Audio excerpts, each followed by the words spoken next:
Good afternoon, buenas tardes, and thank you for tuning in today. On behalf of Mitchell Kaplan, the Miami Book Fair, and all of us at Books and Books, I welcome you to a virtual afternoon with Roman Krznaric and Bina Venkatraman to discuss their books. In The Good Ancestor, a radical prescription for long-term thinking, Roman Krznaric reveals 6 practical ways we can retain our brains to think of the long view, including deep time humility, recognizing our lives as a cosmic eye blink, and cathedral thinking, starting projects that will take more than one lifetime to complete. Roman Krznaric is a public philosopher who writes about the power of ideas to change society. His books include Empathy, The Wonder Box, and Carpe Diem Regained. He studied at the universities of Oxford, London, and Essex, where he received his PhD. He is a founding faculty member of the School of Life and is based in the UK. In conversation with Roman this afternoon is Bina Venkatraman. She is the editorial page editor of the Boston Globe and a fellow at New America. Before joining the Globe, she served as a senior advisor for climate change innovation in the Obama White House and was the director of global policy initiatives at the Broad Institute of MIT and Harvard, and taught in the program on science, technology, and society at MIT. An alumna of Brown University and the Harvard Kennedy School, Venkatraman grew up in Ohio and now lives in Boston. In The Optimist Telescope, Thinking Ahead in a Reckless Age, Bina demonstrates how today, more than ever, we need to know how to make better long-term decisions for ourselves, our families, and the world. We'll have some time to take audience questions after their talk, so please go ahead and put in your questions anytime during the broadcast in the Ask a Question button at the bottom of the screen. I'll also take a moment to remind you that you can order your copy of The Good Ancestor and The Optimist Telescope from Books and Books below by pressing the green button at the bottom of the screen. Indie bookstores need your support now more than ever, so please don't hold back. And now, without further ado, I'd like to welcome our guest to the stage.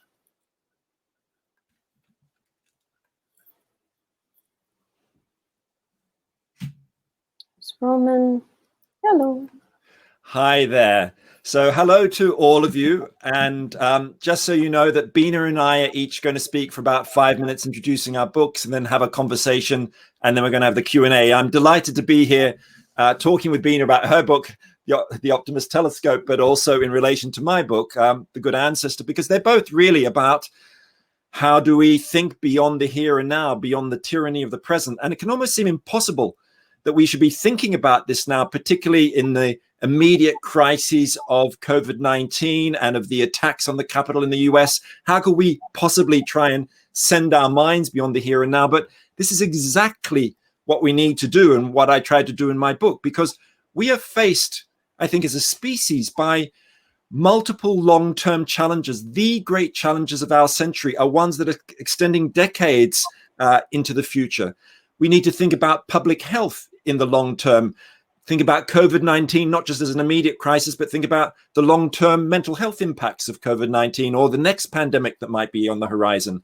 We need to be thinking about the long-term risks of new technology like artificial intelligence and bioweapons. We need to be thinking about racial injustice and wealth inequality that get passed on from generation to generation. These are long-term issues too. And of course, there is the ecological crisis, CO2 emissions, biodiversity loss, ocean acidification, which are all about really, require us to engage with what I think is the great problem that we're facing, which is that we've colonized the future, that we treat the future like a distant colonial outpost where we can freely dump ecological damage and technological risk as if there was nobody there.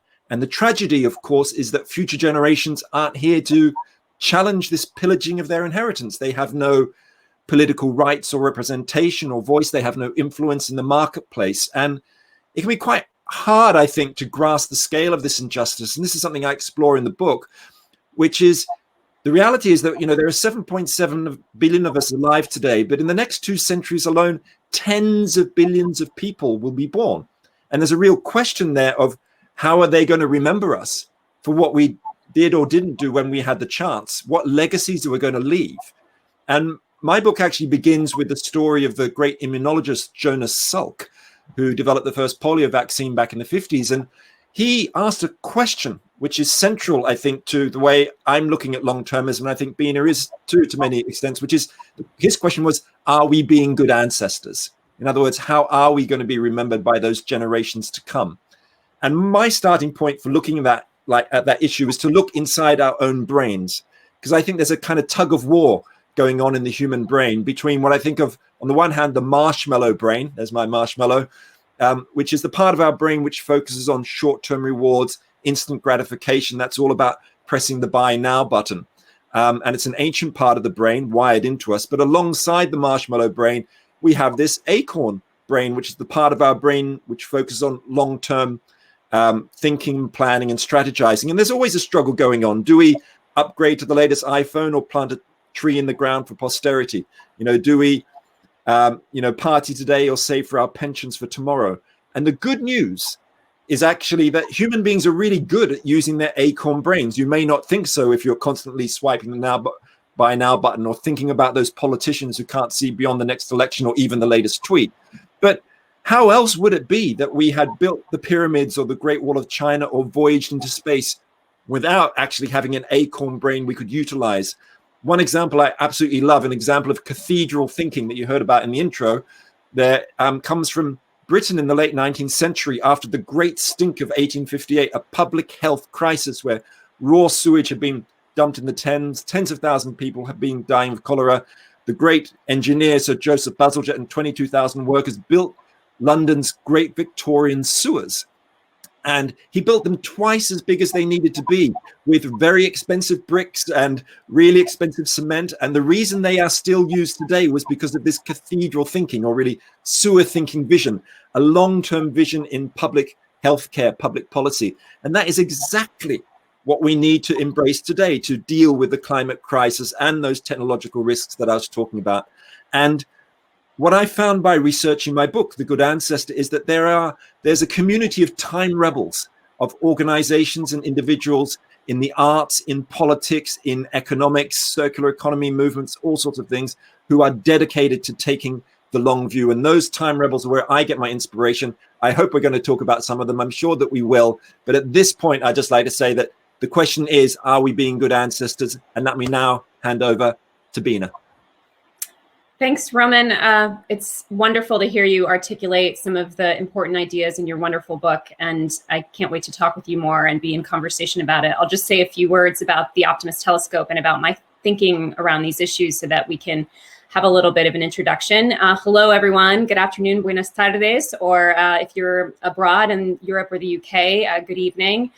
It's so nice to be with you today. And I find it to be, in a way, a luxury to escape the immediate onslaught of the present, where I am consumed with the 24/7 news cycle, to talk about what is more important than ever, which is how we make decisions on behalf of future generations, how we do right by the future for ourselves and for the sake of the children and grandchildren and great-grandchildren that this generations alive today will leave the planet to.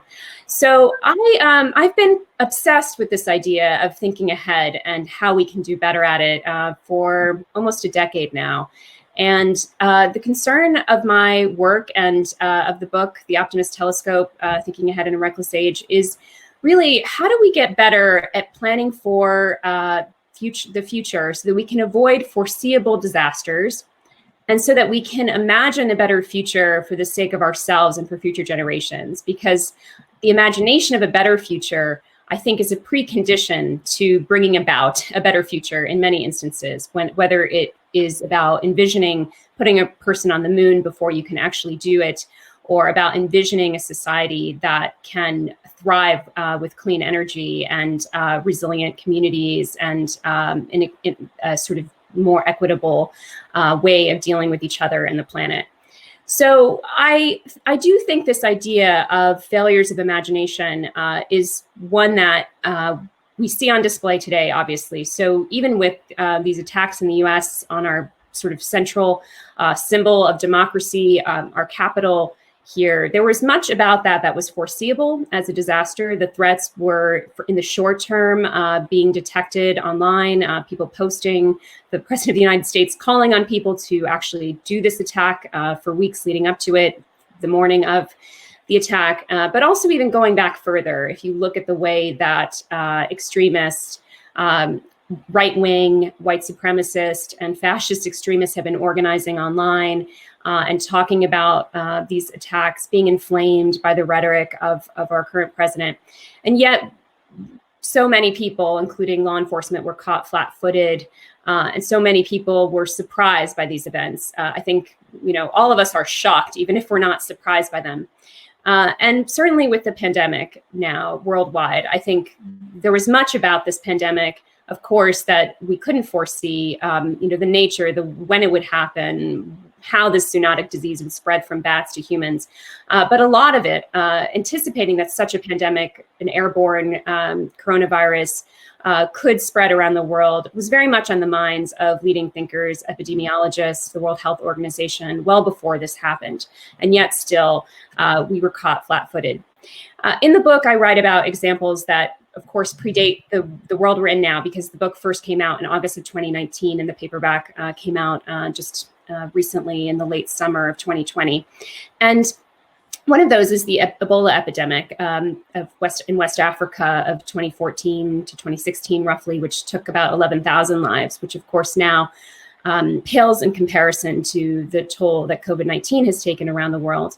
And I was involved, I was working in the White House, I was working with the Obama administration and groups of scientific advisors on pandemic response during those years. I was also, of course, working on climate change, as mentioned by Christina earlier on, and looking at the ways that failures to imagine those crises really played into the decisions made or not made, became a poignant sort of theme of what we need to overcome and how we need to get better at this kind of long-term thinking.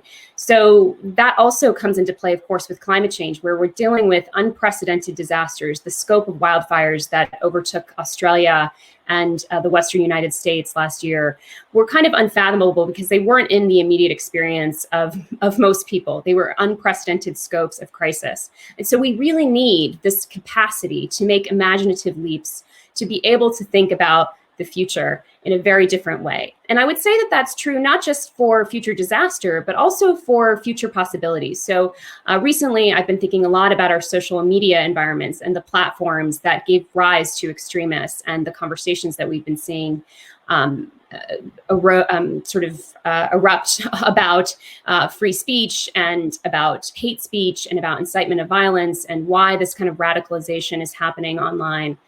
And one of the challenges I think we have is that we only know what we know and what we've experienced. We only know about the kinds of social media platforms that we've been able to use: Facebook, Twitter, Reddit. No one has really taken the time to elaborate and make vivid a vision of a social media platform that would be a better environment for public dialogue and civic dialogue. So that's just one particular failure of imagination that I think we need to overcome if we're to get to a place where we can have technology give us its best without the worst of its ills.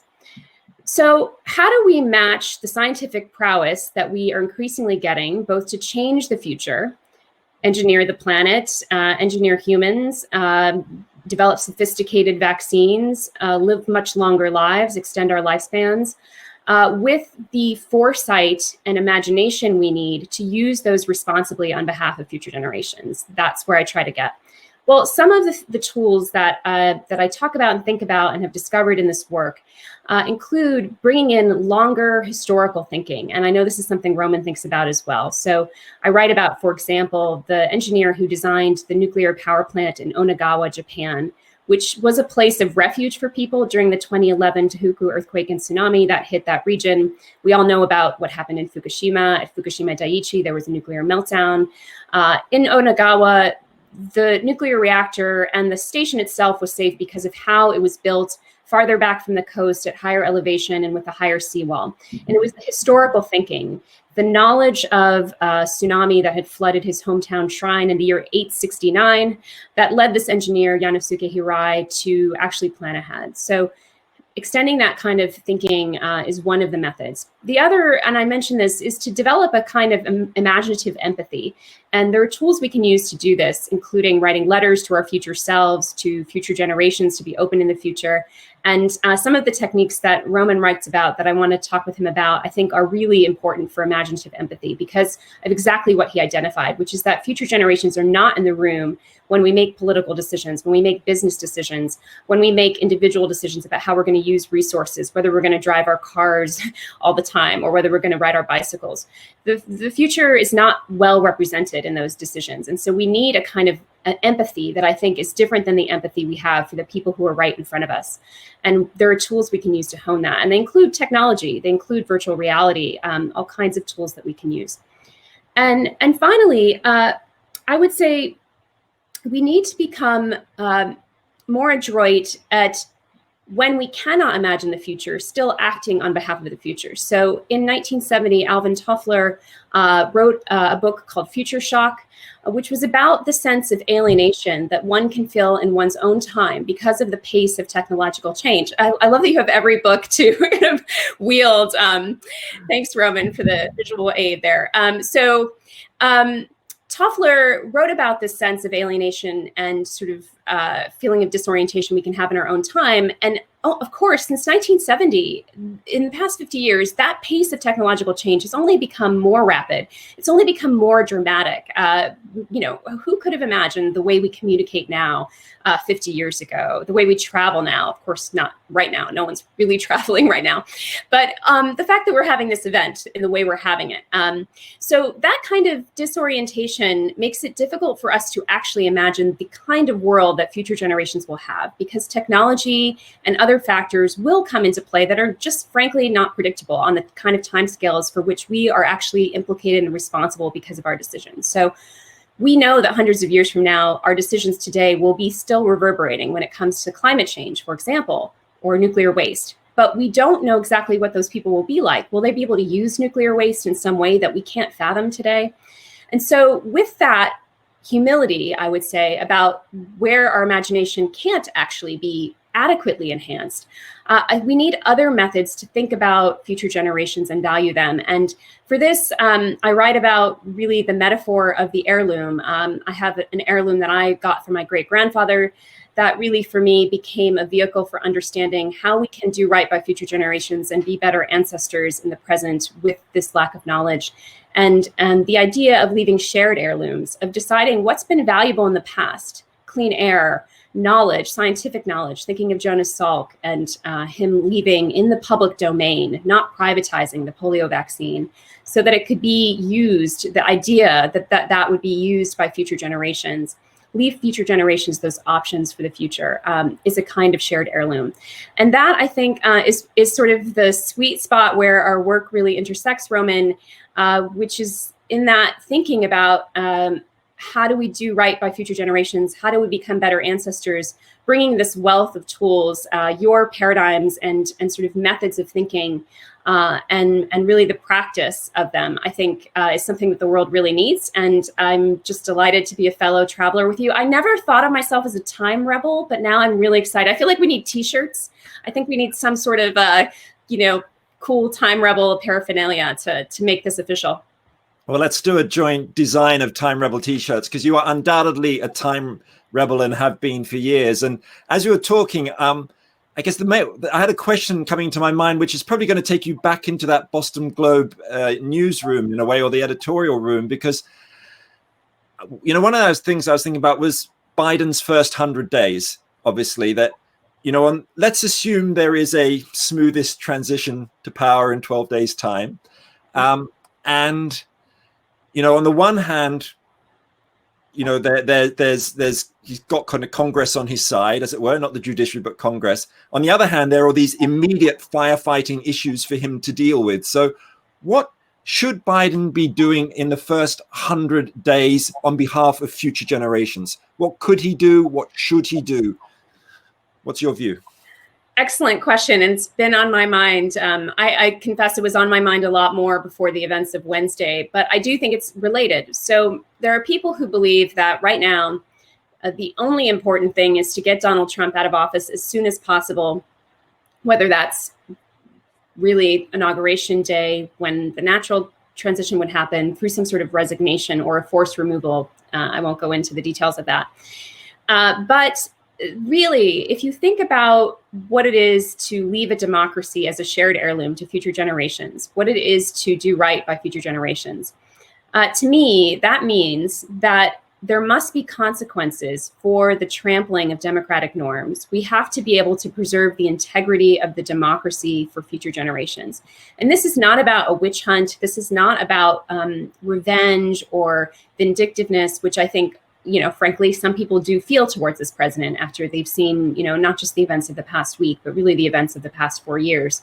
But it's about how do we retain the example of democracy? How do we restore the norms? How do we restore people's respect for what democracy is and show that future people who get this role of the presidency cannot, without consequences, abuse the power of that office? That is so important for future generations. And our founders really were thinking about that here. The framers of the US Constitution were absolutely consumed with how future generations would be able to use this system of government. And they couldn't anticipate everything. They made some horrible mistakes, I would say, but they did a lot right as well. And their mindset has allowed this republic to be what it is for 245 years. We haven't had an event of this nature. We've had certainly people abuse this power, but we haven't had this kind of authoritarian leader in the White House in that 245-year history, which is a pretty good run. So I think now we need to sort of start to think like framers again, to start to think like founders. And part of that means exercising the impeachment powers of the Constitution, revisiting structures of the US government, including the Electoral College, to really set the stage for democracy in the long run. And I also think climate change is essential. It is absolutely essential to think about climate change, both from a justice perspective and an economic perspective, and just a frankly very practical perspective of how do we protect communities from these impacts that we know are getting worse and worse. And I know that the Biden administration has pledged to rejoin Paris on its first day. Obviously, it's going to be dealing with whatever's happening with respect to the current president. It will be dealing with the pandemic. We're dealing with the economic crisis, millions of Americans out of work, and the reverberations of that around the world, really, of our economy being where it is, and the racial justice crisis, which has been, really here since our founding. And we have an opportunity now that if we squander, I really believe it's, I know one of your epigraphs is Drew Dellinger's poem, and he's, I guess, a mutual friend of ours.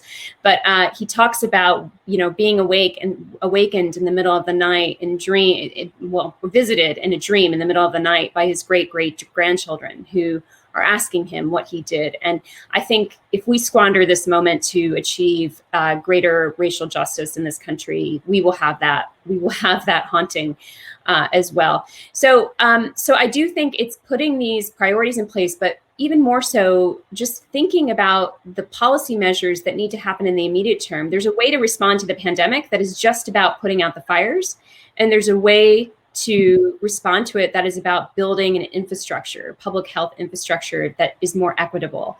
That's about preventing the next fire. And that's the whole approach I think that needs to be taken. And I won't get too granular. So I have to say, one of the things that I really, I think my favorite chapter of The Good Ancestor is your chapter about deep democracy and the thinking you bring. And because we're talking about this tension really, and, autocracy versus democracy, you really address this idea, and you address this idea of whether democracy is really capable of being long-term oriented. And I want to ask you if your thinking has shifted on that. I mean, watching the UK, the way the UK and the US in particular have responded to this pandemic, for me, as both as sort of beacons of democracy, different types of democracies, has been mortifying.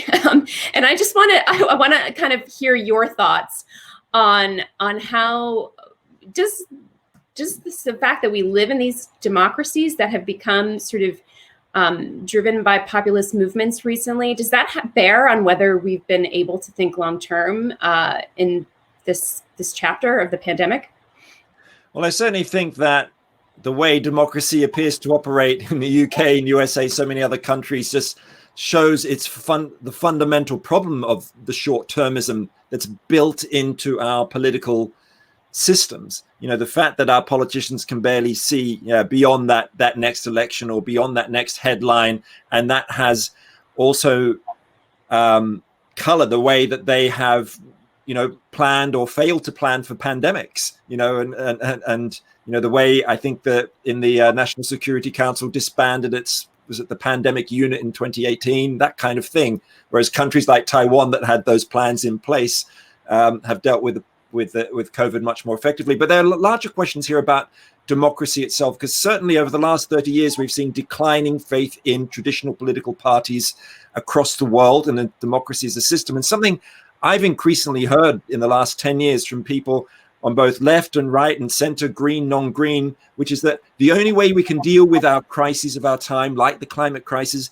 is if we have benign dictators or enlightened despots that help us. Because clearly, people argue, these squabbling Democrats who are just looking at their ministerial position, are not going to be the ones that are going to solve the problems for us. We need to become more like China, people say, with their long-term planning for green transitions, or more like Singapore with their long-term investment in health and infrastructure. And when I started hearing people saying this, it kind of got me thinking, because I used to be, before being a kind of a philosopher, I used to be a political scientist. That's what I did my doctoral research on. I was apparently an expert on democracy, though in that time, it never occurred to me that future generations are kind of disenfranchised and have no voice. But I started to realize that. But what I've done in The Good Ancestor is to, in fact, sort of, as well as doing a bit of philosophy, thinking about democracy, I'll say something about that in a moment, is to look at the data. Is it actually true that authoritarian governments perform better when it comes to long-term public policy, whether it's in social areas like long-term healthcare investment or education investment, in economic areas like dealing with inequalities, or in environmental areas like switching to renewable energy? And what you find, and so I looked at 122 different countries using something called the Intergenerational Solidarity Index, 122 countries. It turned out, and looking at them on a kind of a scatter graph against how democratic they are, and there's lots of measures of that, what I found was that the 25 countries that got the highest scores on this Intergenerational Solidarity Index, which looks at 10 different figures, of the top 25, 21 of them are democracies, and of the bottom 25 scoring, 21 of them are authoritarian governments. So the idea that a benign dictator will come along and save us is unlikely. China and Singapore are kind of outliers, but then that doesn't mean that democracies themselves can rest easy and have great long-term vision, exactly as you say, with the UK and the US response to COVID. So what do we do? And one of the things I explore a lot in the book is the idea of using, for example, citizens' assemblies models, a form of participatory democracy, to re-inject faith in the democratic project. But it also turns out that citizens' assemblies are really good at taking the long view. When you have you invite people from many different social backgrounds across society to discuss issues. And there's a great model, which actually, as you know, I've written about for your newspaper, which is the future design movement in Japan, where they invite local people to discuss and draw up plans for the towns and cities where they live. And they typically divide them into two groups. Half are residents from the present day, told their residents from the present day, and half are told to imagine themselves as residents from the year 2060. And they're given these like ceremonial kimonos to wear almost. And it turns out the residents from 2060 systematically advocate far more long-term transformative city plans, whether it's healthcare investment, climate change action, responding to COVID, or policy around artificial intelligence. And this movement is spreading across Japan to big cities like Kyoto, Japan's Ministry of Finance. So this is the kind of model, I think, that could be spread across progressive towns and communities in the US, in the UK, doing that dual thing of revitalizing democracy itself, but also giving it this long-term perspective, but particularly at the city level, rather than, I think, doing that at the federal level is going to be very difficult. But it's sort of, all of this sort of just makes me think of a sort of a slightly different angle on this, which you were mentioning in terms of the different emphases in our books. Because one of the things I really got a lot from your book was actually the discussions around technology, which you mentioned, social media, virtual reality, And, you know, I'm constantly, probably like you are, doing sessions like this where someone will very rightly ask in the audience, you know, what are we going to do about these social media platforms which are keeping us hooked in the short term, pressing out all our dopamine buttons? You know, you can talk about, okay, we need to use technology for the long term to help us think longer, but what does that really, really look like in practice? Can you actually invent something as sexy as Twitter, you know, as shareable as TikTok, that actually gets us to have not just respectable, tolerant conversation today, but actually extends our minds way beyond the here and now? So I'd love to hear your thoughts on what that technology might look like. And one other little supplementary question, which is virtual reality. Is it good enough yet to really send our minds into the future, and cheap enough to really give us a real experience of tomorrow's world? Great questions. And of course, I have all of the answers to all of the ills from social media. And I'm going to have to follow up on some of what you raised around the future design movement and citizens' assemblies, because I think it's so important. But we'll shift to technology for a few here. So, you know, I think one of the challenges is there's an environment created by these social media platforms that then feeds upon itself. I liken, you know, I've talked about how we carry the casino in our pockets, by which I mean our smartphones, in the sense that a casino is an environment that reinforces the pursuit of instant gratification. So I spent some time in Las Vegas when I was doing research and interviews for my book. You had to do research in Las Vegas, did you? No, life's tough. But no, I actually spent a lot of time with professional poker players who are, I think, kind of these time rebels, if I can use your term, in terms of being long-term thinkers in a very short-term oriented environment. I was fascinated by how that could be the case and what tools they used to create cultural norms and a sort of micro environment, a microclimate, if you will, within the ecosystem, an environment, larger climate of the casino. And I think the social media platforms that we are used to have a certain a way, both through the mechanisms of retweets and likes and how virality is driven, which of course we know virality brings more advertising revenue for the companies that are profiting off of having made those environments, but it also drives more followers to the individuals. So it's reinforcing for the participants and the users of those technologies to get those short-term rewards of those likes, those retweets, et cetera, et cetera. And we know that what drives virality on social media, Andrew Morantz, a New Yorker writer who's written a wonderful book called Antisocial, which I would pull off my shelf if I knew where it was, talks about how rage is the predominant emotion that goes viral on these platforms. And so the more fringe, the sort of less, I would say, measured and magnanimous and evaluative of different perspectives you are. And I think there's some correlation, though obviously not always, an overlap between misinformation, lies, and what produces outrage. There's certainly enough to get outraged about that's actually true in our world. But I think that there's a way in which we can feed virality by misinforming, and people have obviously taken advantage of this, many, many, many, many people. And so when you're in that environment, I think it's very difficult within that environment to create enough measures to hedge against that. So Twitter has done some things like asking you if you want to read the article before you retweet it. And in very isolated incidents, Facebook has tried to put the brakes on sharing of vitriolic content, for example, by making it harder to share via message particular posts. You can still share them within the context of a feed. So these measures are really half measures. And I think it's because the profit motives of these companies are fundamentally at odds with reducing virality and reducing the power of influencers who drive messages through rage and disinformation. They're just fundamentally not motivated to do enough. They shut down Donald Trump. Donald Trump is but one super spreader in an environment of many, many vectors of disease. And so I think what we really do need to do is evolve in a way the marketplace through breaking up some of these monopolies because of their market dominance. Really, it's an oligopoly of multiple platforms, and allowing new entrants and thinking about new financing models that really think about this as a public square, as a public good. In the public square, you need alternative kinds of ways to manage discourse, to make that discourse more productive, more civil. So if you take me out of Las Vegas and you show me to a nice, a lovely ryokan in Kyoto, I'm going to have a very different conversation there than I'm going to have with you while I'm sitting at the slot machine in Las Vegas.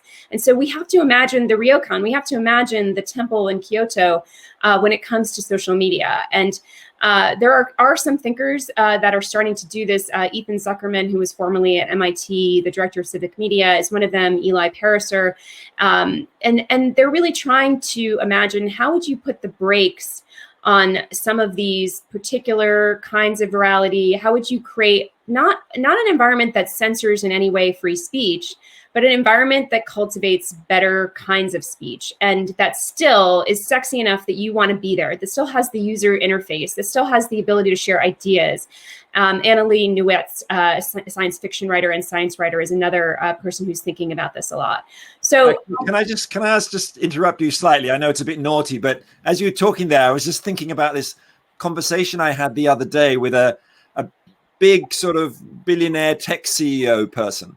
And one of their points was, and it was quite interesting thinking about this, saying, well, look, if you're a tech company, if you're going to be successful, you need to be losing money for probably 10 to 15 years before you start making a profit. And this person was saying, well, in many ways, we've got a longer term view of the world than many politicians. I mean, how many politicians will support policies that won't have positive effects for 10 or 15 years? So do you think there's a kind of somewhere buried in the tech industry, there's some kind of long-term vision there? Yeah, I mean, I think it depends on the investment model and the investors. So there are some venture capitalists who will invest in a technology company expecting it to become an overnight unicorn. And that can be very myopic, and that drives the wrong kind of incentives. But if you look at Facebook, for example, the way Facebook grew, and even the way that Facebook originally thought about measuring its own success as a company, Amazon is sort of the preeminent example of this. But Facebook too, when a number of .coms and, even I wouldn't so much call them social media platforms, but sort of early websites were interested in clicks, just clicks as their measure of how the company was doing so that they could internally reflect on whether their company was successful and report to their investors. Facebook was much interested in how much loyalty it was getting, how much return business from the same people it was getting, what kind of environment it was creating that would keep people there and draw people there, which turned out to be, brilliant in terms of dominating the market, because what you wanted was to keep people there in terms of advertising dollars for their eventual revenue model. And the investors were pretty patient with the development of that model and the spread of that model and sort of saw what it could be. And I do think that there have been, for all the faults of Silicon Valley and all the ways we can look at the ways that it's hurt us as individuals and our ability to think long term, there are a lot of imaginative people in Silicon Valley who were able to think about systems and environments and technologies that were unimaginable to most people, that just haven't existed before. And Jeff Bezos, I will say, in creating Amazon, again, when publicly traded companies really focus on quarterly profits, and that has driven a lot of short-termism throughout corporate America, but I would say certainly, and I would say continental Europe has some exceptional long-term oriented companies, but on the Chinese stock market, there's a lot of short-termism. There's a lot of short-termism among corporations worldwide, and they're measuring themselves with these very near-term metrics. And Jeff Bezos was really embedding these sort of metrics around growing market share steadily over time. And that is a way of thinking that is very long-term. It's just inherently long-term. And I think from a business perspective, these technologists are thinking long-term from the perspective of how their customers engage or how their technologies affect our day-to-day lives or our psychology. I don't think that they have, by and large, been very long-term oriented. In a kind of just made me think actually of sorry to interrupt you again. I kind of like the idea that we kind of chatting because it reminded me of this quote I came across from a former head of Goldman Sachs, Gus Levy, who said, "We're greedy, but long-term greedy, not short-term greedy." And so in that real sense, they might be long-term, but the question is, who are they being long-term for? Who are the beneficiaries of this? And as you're talking there, I was sort of thinking about the nature of innovation itself, because yes, when we think about innovation, we think about, technology, for example, but why don't we look for long-term innovation in other realms? Like something I've really been inspired by in the US is innovation in the legal sphere. In fact, I've got a brilliant book. I'm going to reach over for it here. Sorry, I'm just surrounded by books like you are, but this is a book by a US academic. Yeah, Nature's Trust, Environmental Law for a New Ecological Age by Mary Christina Wood. And this is about the idea that our atmosphere, our oceans are public trusts. And her work has inspired the fantastic Our Children's Trust movement in the US. And, that, as you know, have brought landmark legal cases on behalf of 21 young people, federal and state level, who are arguing for the legal right to a safe climate and healthy atmosphere for both current and future generations. Yeah. And that idea that you can give constitutional or legally embedded rights to people who may not be born for decades is so innovative. It's as innovative as the iPhone. That is amazing on a sort of political technology level. Okay, and I have to say that that's one of the things that I loved about your writings about democracy, and I'm a huge fan of that book and commend that to everyone. I hope we're getting everyone to buy like 15 books today of different authors. But I found that very inspiring too, from an innovation perspective. But what you write about, whether it's future design, that movement in Japan you mentioned, where people don the robes and represent future generations, but also some of these innovations around just structurally having the Welsh Commissioner for Future Generations, looking at that as a form of innovation, or you mentioned the citizens' assemblies as a form of innovation. So what do you think? I mean, I kind of want to throw this one back at you because, yes, those are forms of innovation, but they don't have the kind of, I would say sort of theoretical underpinnings and also practical guidebooks, I guess, for fostering them the way that, right, we have like there's so many Bibles of how to foster innovation in technology that people turn to who are budding technologists or who, are just thinking about investing in that space. What's your view on how we kind of help people think about how to be innovative there? Because it's sort of like anathema in some ways to change some of these institutions that are staid and historic institutions to be something that flourishes and really represents future generations in some imaginative way. Yeah, that's a really fascinating question. I've never quite thought about it like that. I mean, of course, the idea of a citizens' assembly on some level has very deep historical roots in ancient Greek democracy, of course, limited to just male citizens who weren't slaves and so on, and excluding vast realms of society. But it's true that participatory democracy model, of course, is not as well developed as it might be. And that, we're more used to, at least in the last couple of 100 years, representative democracy and political parties and that kind of thing. I mean, one of the areas actually where I see a lot of political innovation is probably the greatest technology ever invented by humankind, which is something called the city. Cities are amazingly good at dealing with problems, particularly long-term problems. I mean, just think of cities going back to ancient Rome that built, public health systems, sewage systems and water and aqueducts, all that kind of stuff. The first planned cities go back to ancient Greece. It was cities, I mentioned, with the Victorian sewers and the Paris sewers. And just look today, when Trump pulled out of the Paris Agreement, 2017, 279 US cities said, no, we're going to stick with this with 1.5 degrees or 2 degrees.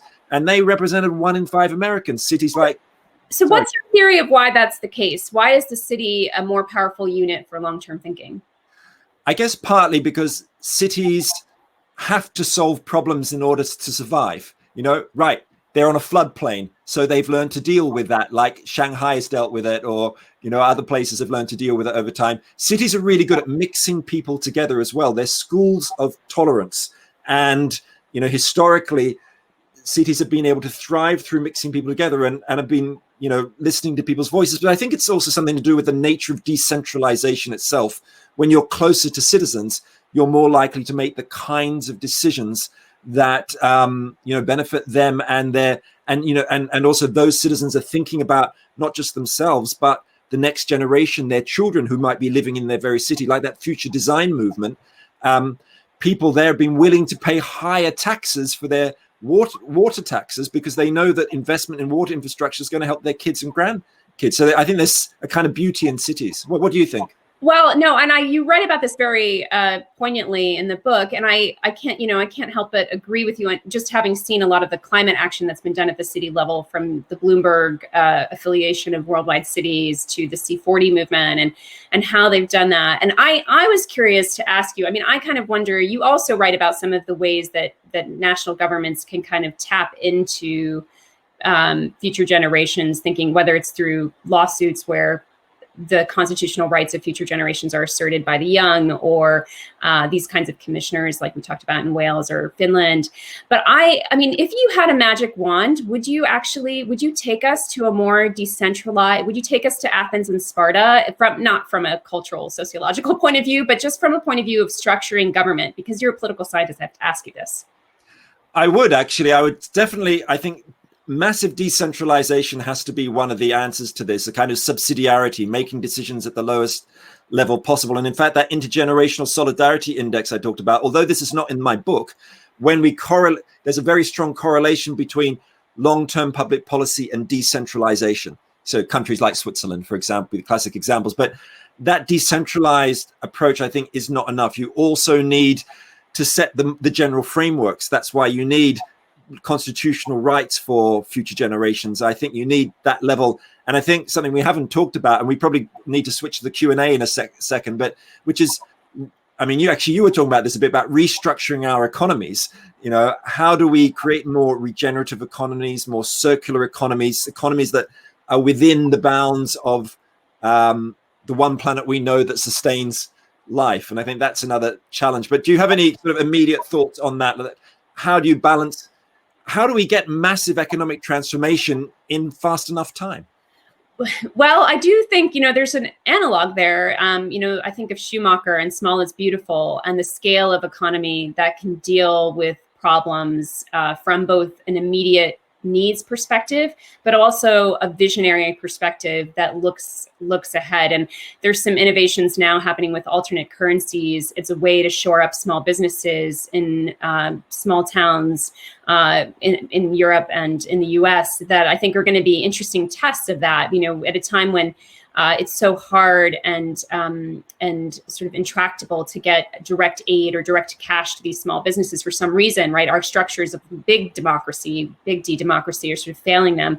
So I think the scale issue is critically important, and some of it comes down to regulating, right? We need to break up some of these large monopolies. I think that is going to be a necessary condition to creating a flourishing of smaller scale decision making in our economy as well as in our politics. But we need to go to Q&A. It seems like this could be endless, but I know we should hear what's on people's minds. Okay, here we go. So let's see. Democracy as a shared heirloom for future generations is an important idea. But the 4 or 5 year cycles of democracy as currently practiced create perverse incentives to prioritize the acquisition and retention of power over long-term cathedral thinking. How should our democracies be modified to incentivize long-term thinking? So I wish I had a silver bullet for this one. And Roman, I really want to hear your answer to this. But since the shared heirloom was referred to, I'll just say, I think part of it is putting more power directly in the hands of people, and of the ability for people to be supported in thinking long term. So I think there's a symbiosis between individual people being cultivated to be good ancestors in the way that Roman's book wants them to be, and creating the structural conditions in our politics that allow that to actually affect change. So if you feel that there's no point in agitating for climate policy at a national level because the system is just so broken and won't meet you in caring about future generations, you're going to find ways to do that maybe in your individual life, or even possibly just give up and party like there's no tomorrow, right? So I think there's this real disconnect between the impulse that people have, the acorn brain, if you want, with Roman, I think of it as our innate desire to be better ancestors. And it's something that transcends politics. It transcends every religion in the world, agnostics. There's a philosophical underpinning, a value placed on future generations that really is, I think, one of perhaps the common values of humankind.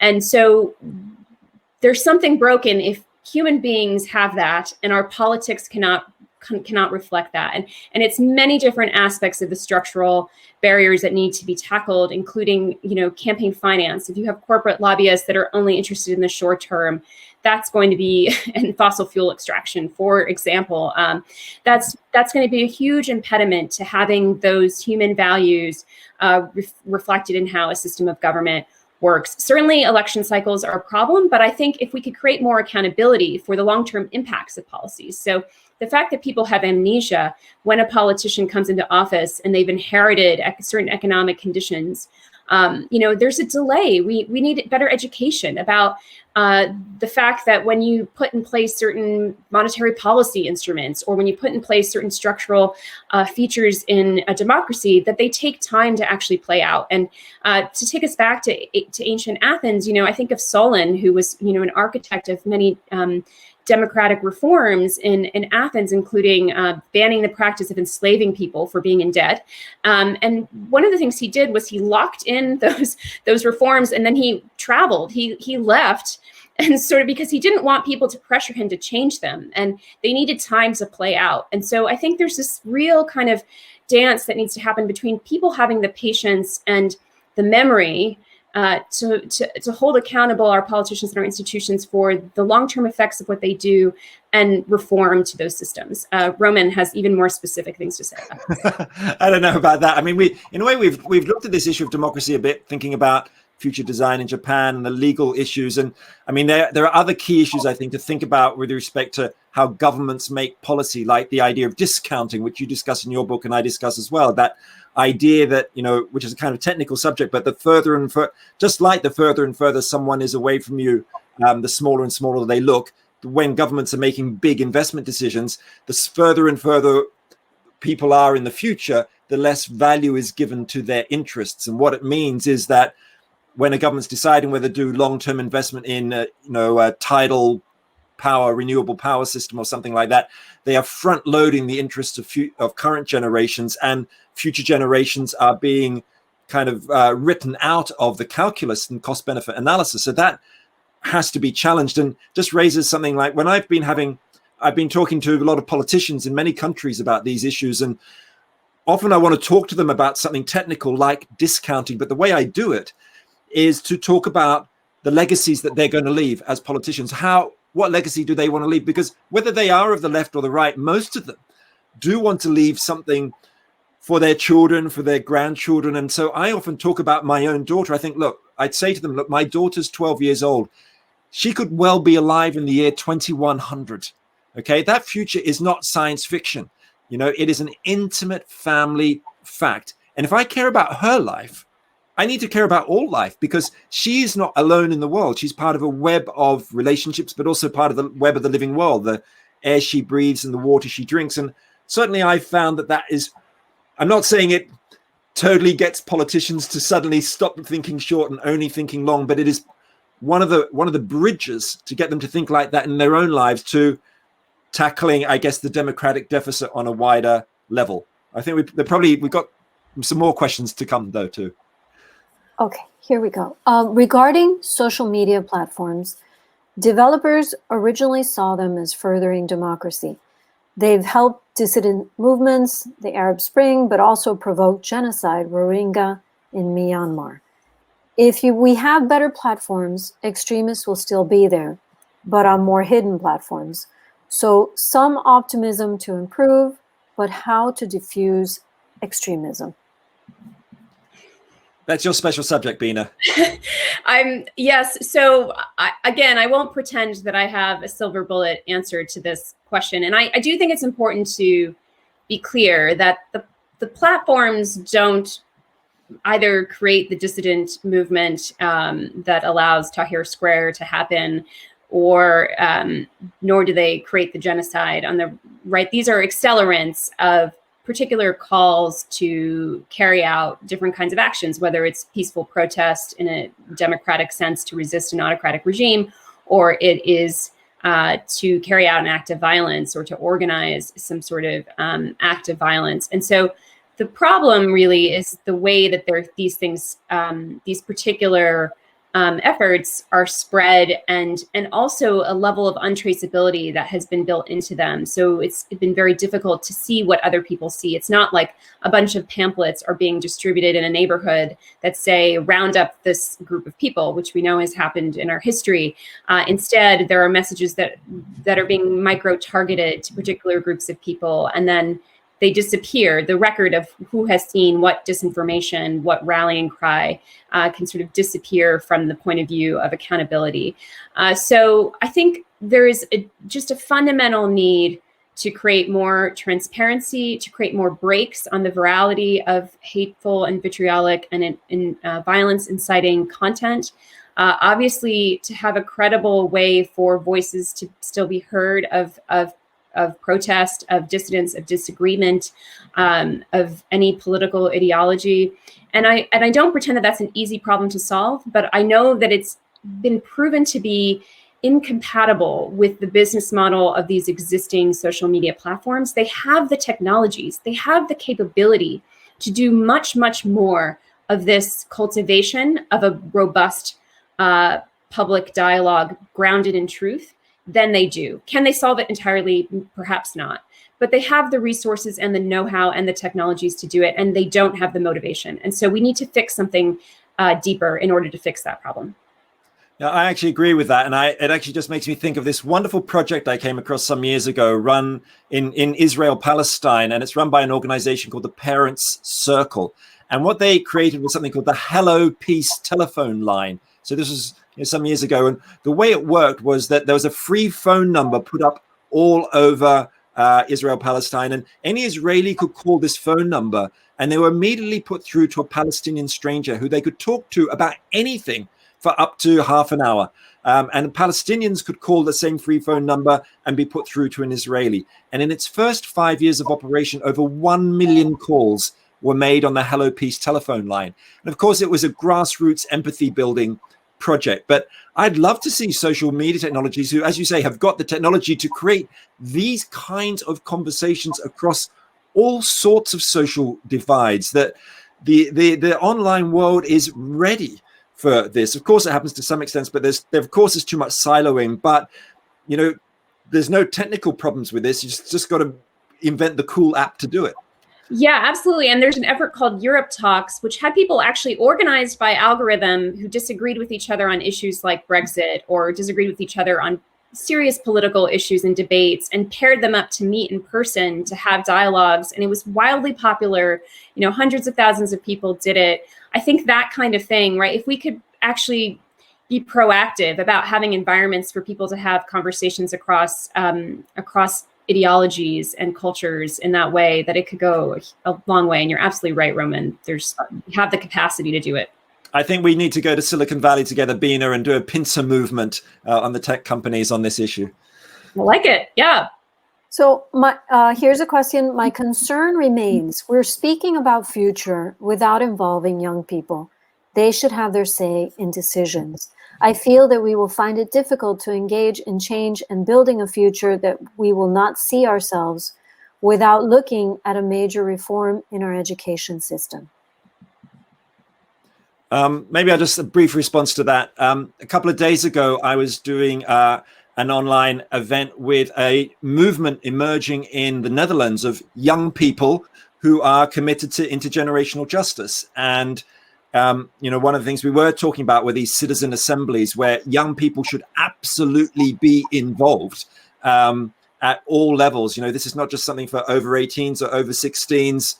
If you're 12, 13 years old, you can be well informed and discuss the climate crisis, all sorts of things. And they need to have their voices heard. I mean, my kids, I've got 12-year-old twins. They've been out before COVID on the climate strikes and so on. And they are committed to these kind of long-term issues. And in fact, actually just yesterday morning, there was an article in the Dutch press critiquing me for for having a vendetta against elderly people, saying that, I was accused of only wanting to help future generations and wanting to leave old people on the side, which is just not true at all, because in the year 2100 or 22, people old and young are going to need air to breathe and water to drink and so on. So it doesn't have to be framed as an intergenerational issue, but young people need to be given a voice, obviously. Bina? Yeah, and I think that idea of old and young, right, bringing the historical perspective that the old have, and also the freedom, right, freedom from the sort of gerbil wheel of ambition that people gain later in their life, with the sort of stake in the future that young people have, can often, I think, be a real sweet spot for building alliances around climate change in particular. We've seen sort of like the grannies for climate justice meet up with the Sunrise Movement people in this country, in the streets. And I think there's a kind of magic that can happen with that. And I would say, this question feels like a little bit of a way of calling us old, but I'll forgive the audience member for the question. But I do think Our Children's Trust, which was mentioned earlier in Mary Christina Wood's book, has done some really interesting work around this, including embedding teenagers into city councils in Oregon, for example, and Eugene, Oregon, and some other cities around the world, in fact, because their work is really extended well beyond the US at this point. And the idea being that there should be young people as part of political deliberating bodies. And again, to go back to the idea of the city, that's a unit at which this can be actually more powerful and relevant, and people can listen. And I have to say, in my own experience, when I was 16, I had a sort of quasi-city council role in my town of 20,000 people in the Midwest. And it was a hugely influential experience for me, and allowed me to organize to stop the drilling for oil in the only woodland park that we had within the city's limits. I think there was a certain kind of moral power that I could bring to that argument that I see young people bringing to the climate movement today all across. I mean, Greta Thunberg is, of course, the poster child for this, but there are children and young people all over the world who are actually creating much more accountability and using their moral authority in a way that, to me, is just frankly inspiring right now. I don't think we actually need to tell them to do it or even invite them to do it. I think they're doing it. We just need to find a way to bring them into the places where decisions are made. Can I just add one tiny thing to that? I think that the involvement of young people, whatever that is, like my kids, doesn't have to just be in the political realm too, or just not just on the street, but also in the business realm too. Like there's a really innovative British renewable energy company called Good Energy, and they have just set up a children's board, so like a parallel board which has teenagers on it, who will feed their thoughts into what the main board discusses, because the head of Good Energy, that company, Juliet Davenport, often talks about the idea of future holders, that those young people are, they're shareholders and stakeholders, but they are also future holders. They are these people of the future, and they deserve to be given a voice. So I think this could be happening across the board. So maybe we'll do just one more, although we have a lot more, but here's one that seems intriguing. You mentioned the need to question our economic structures, and in particular, the most powerful monopolies. Could it be that a very effective way to becoming a good ancestor would be to question the role of money in our societies? In other words, what would the good ancestor's money look like? Well, that's a really fascinating question, actually. I mean, my knowledge about money really comes from my partner, who happens to be an ecological economist. But one of the places she talks about a lot is Ghent in Belgium, where they've introduced alternative currencies as ways of solving problems. Like, how do you get immigrant populations engaged in communities or mixing with other people? Well, if everybody farms on the local, is to have the local allotment, when you buy and sell things from the local community gardens, you're using local currencies which keep local economies alive. And all these things are ways of recreating community by using new kinds of money, which have been experimented with time banks and so on for, well, actually since the 1930s, since the Depression. And there's so much work to be done with digital ledger technology and so on for reintroducing new forms of money which have long-termism built into them. in all sorts of technical ways. So I'm a great fan of reinventing money.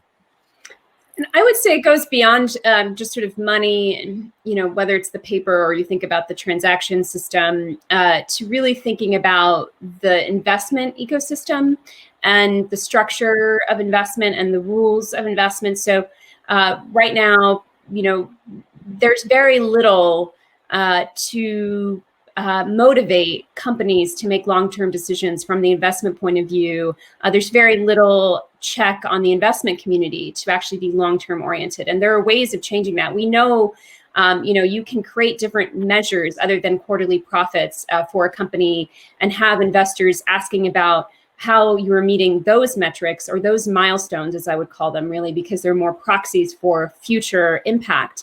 And you can wed that to social and environmental and equitable economic impact. So B Corps are an example of this, a way of structuring companies so that investors, board members, and leaders of that company all have a common understanding that the goal of that company is to move in a certain direction. And then the consumers of those products, where money exchanges hands, have the ability to support that kind of company and that kind of enterprise in a sort of virtuous cycle. And I do think these things are happening, these innovations are happening all over, whether it's the alternate currency systems or these kinds of innovative approaches to investment or to corporate governance or company governance, if you will. But in order for them to become widespread and dominant, there needs to be political change. People need to demand the political change to change the policy frameworks that affect that. So I think it can come from the bottom up and the top down, and probably needs to come from both places to actually achieve that kind of change, just from a practical point of view. But I think it's absolutely right that we need to rethink these structures. I would say, though, that it's not the case that we have to all go to some alternate currency system, though I love the radical ideas. I love the idea of maybe my smartphone not owning me anymore. To some degree, we are bought into a set of systems, right, that's going to be unlikely to change anytime soon, at least on the timescale where we need to deal with problems like climate change. So I think we need the innovations, and we need to hold the radical imagination of what's possible and use that to drive changes much more immediately that can move us at least towards solving these problems. So my head is spinning with all of the ideas, the remarkable ideas that you have both brought up in this conversation. And I just, if I may, one of the things that I seem to see that unite both of you is like a capacity for thoughtfulness, a positivity, an ability to contemplate. You mentioned the words patience and wisdom, but there's something there that I think needs to be cultivated more and more in our society at large. Like, how do you bring some of those qualities and those attributes, because those are all essential to being able to move forward with a sense of hopefulness and not cynicism. So anyway, again, I've jotted down a million different ideas. I hope that, I'm thinking about independent bookstores. I think we should have a children's board immediately. And I want to thank you both so much for joining us at Books and Books, and remind everyone watching that you can order these books and any books you might need by just pressing the green button at the bottom of the screen. I hope that we'll get to see you in person someday, or see you again virtually. Because this is not so bad.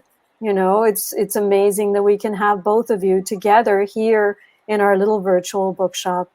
So if there's anything you'd like to say, your closing remarks, thank you so much for being with us today. Well, thank you. And just my closing remark is just to say there's one thing we didn't talk about, which next time we will, relating to ideas of wisdom and patience, which is the ideas of drawing on indigenous wisdom for thinking long term, ideas such as seventh generation decision making and things like that. There's so much there to draw upon and to put to work, whether you live in Miami or Dubai or Shanghai. Mm-hmm. I just want to say thank you to Books and Books and Christina and to Roman. This has been just, for me, a wonderful conversation, and really escape into the very important realm of future generations and the realm we should be occupying more. Well, again, thank you so much. This is remarkable, a great way to start 2021. And of course, reading is key in all of this. Okay, so thank you, and good afternoon, everyone. Stay safe, stay well, keep thinking, keep reading.